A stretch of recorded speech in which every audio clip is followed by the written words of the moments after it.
So what am I doing today on this beautiful day? I am going to make a batch of my grandmother's pickled beets.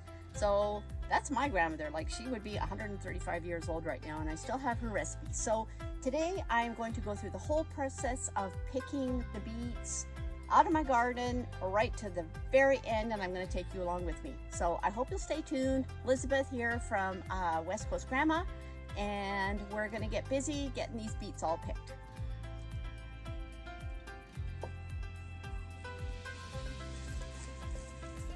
Before I actually get going, I've got a handful of beets here, and I just wanted to show you one thing. As you're picking the beets, we always leave about 2 inches or so of the top of the beet on.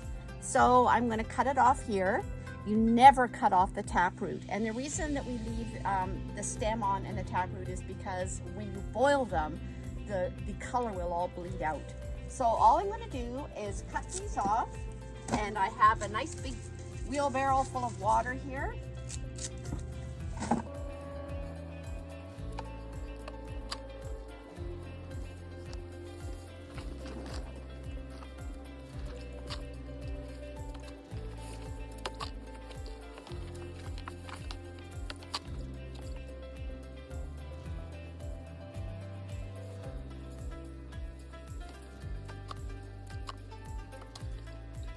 These beets here, these are called cylindra. I love these because these are really great just to slice. So I do have a lot of the globe ones. I think they're red globe, but the cylindra, I love these. So I'm going to continue picking, and when I get all these beets all picked and enough to make my pickled beets, then we'll come right back. Man, I got a big load of beets here. This big 5-gallon bucket is pretty close to the top, so I'm going to head on back to the house and we'll continue. We're back in my kitchen, and I've just taken the time just to weigh that whole bucket of beets, and I just did it just a guesstimate. I just stood on my scales, so about 20 pounds of beets. So I know that I'm going to do 4 times the recipe. It's just kind of nice to make sure you have enough liquid. It's horrible when you run out and you've only got a few jars left. So I do have my recipe, which is, look at my old recipe box. These are recipes passed from my great grandmother, a lot of them, to my mom. And I actually did get it out, and my recipe is right in the lid there for my pickled beets, and that's what I'm going to follow. So I'm just quickly going to go through the beets again, give them a light scrub off with my brush. And behind me on my stove, I have 2 pots on the go, and I'm going to put the smaller ones in one and the larger ones in the other. That is boiling salted water, and I'm going to get those going. Of course, the big ones are going to take longer, so I thought if I separate them up, then that's going to make it a little bit easier and I can get going. Meanwhile, I'll get things ready to mix the brine. Alrighty, I'm going to continue now and make my liquid that's going to be to pour over top of all my beets once they're in the jars. So I just need to measure out 8 cups. I already have 4 in my big pan here. So I'm going to do another 4 because I'm doing 4 times the recipe. And each recipe calls for 2 cups. So there's 4 cups. And now the apple cider vinegar is, I have to use my glasses, that's what happens here. 1 cup of apple cider vinegar. So that means I'm going to do 4 cups of apple cider vinegar. And I'm just going to use up this one here too while I'm at it.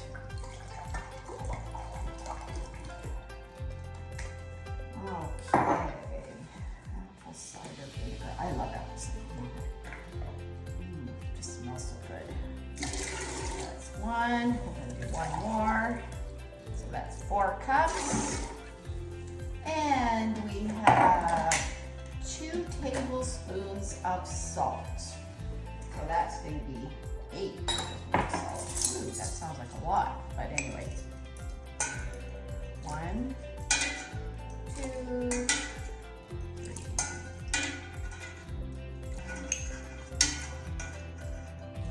There we go. Okay, so that's the salt. And let me see here. 1.5 cups of sugar. so I have got organic cane sugar here that I'm going to use. So 1.5 cups, so I need 6 cups. So that's 3 of these. I'm probably going to have to grab another bag out of my pantry. 1. Yeah. Alrighty. Let me just restock here and I'll be right back. There we are, all restocked. So that's 4 cups of sugar, 2 more. There we are, 6 cups of sugar. At least it's organic cane sugar, right? All my spices together here now. I have my cinnamon sticks, coriander seeds, which were out of my garden, whole black pepper, a few whole cloves, and a few whole allspice. I'm gonna put all that in. And what was the last thing? Oh, and a bay leaf, a couple of bay leaves. And this is a friend of mine here too, up the road, that has a tree and gave me all the bay leaves. I think that's about it. So all we're gonna do now is just give this a stir, and we're gonna get it on the burner and just let that melt and just simmer for a little while so that all those spices work in. Okay, now that I have the brine on the stove cooking or just heating through, I'm going to get the skins off these beets. Now the nice thing about beets is the skins just slip right off. And you see the whole thing, it slips right off when you just boil it, and they're nice and red because we left the taproot on. So I'm just continuing along, and I'm going to clean off all my beets, get them onto my cutting board here, and I'm going to get them ready to put into the jars. And as for my jars, I loaded them all into the dishwasher this morning and put it on a sanitized cycle. So I'm going to take them out and just load the jars up. So I will show you when I get that out. Okay, we're ready to go, and I've got all my jars filled, and kind of what I do is I cut like the smaller circles, I put those together in a jar, and if I have some big round ones, I'll do slices, and I kind of keep each jar with the same shape, just because it makes it nicer to eat. So anyways, I've got my my liquid, and I'm just going to drain it into this pot here so that I can pour it. So we'll just drain, because we don't want all those little bits and pieces and bay leaves and things. We don't want those in. So we're just going to put it all into here. Oh, right to the top. All right. There we go. And there's our liquid for our jars. So they're all warm. My liquid is fairly warm, a little on the warmer side. And I have my canner on the oven, but I don't, or on top of the stove, but I don't want to start the canner and have it boiling when these aren't boiling, because that's sometimes what causes jars to break or causes the liquid to siphon out. So we're just going to get everything ready in the jars here, and I'll just show you a couple here, and then I'll do the rest. All right, so all we're gonna do is pour the liquid. Oh, I think I need my trusty funnel, my canning funnel. These are one of the best investments. I use this not just for canning, but anytime I wanna get something into a jar, breadcrumbs, whatever. It just, so there we are, so it just stops it spilling all over. So we're gonna fill these up. Just do a couple here, and I'll show you exactly what it is I'm going to do, and then I will finish the rest. Okay, so I'm going to take my chopstick, and what I want to do is get all the air bubbles out. So I'm just going to give it a little bit of a stir. Oh, we'll pop that one back in. Okay, we're going to stir it around. Get the bubbles out, and I'm thinking that this one is a little on the full side. So I think I'm going to take a few of them out. There we go, because we don't want it too full.